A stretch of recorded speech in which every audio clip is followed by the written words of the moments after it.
সুপ্রিয় চাকরি প্রত্যাশী ভাই বন্ধুরা সবাইকে জব ফার্স্ট চ্যানেলে স্বাগতম।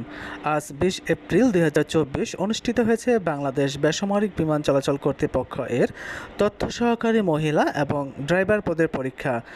আর এই ভিডিওটিতে আপনাদের জন্য থাকছে তথ্য সহকারী মহিলা ও ড্রাইভার পদের পরীক্ষার ফলাফল। আপনাদের জন্য উত্তীর্ণ প্রার্থীদের ফলাফলের রোল নম্বরগুলো দেওয়া হলো। কারো বুঝতে অসুবিধা হলে কমেন্ট বক্সে কমেন্ট করার অনুরোধ রইল।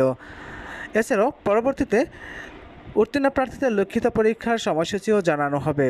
আর এরকম বিভিন্ন চাকরি পরীক্ষার ফলাফল, চাকরি পরীক্ষা নিয়োগ বিজ্ঞপ্তি, চাকরি পরীক্ষার প্রস্তুতি, প্রশ্ন সমাধান পেতে চ্যানেলটি সাবস্ক্রাইব করে বেল আইকন বাজিয়ে রাখার অনুরোধ করছে, যাতে করে পরবর্তী ভিডিও আপলোড করার সাথে সাথে আপনারা নোটিফিকেশন পেয়ে যান।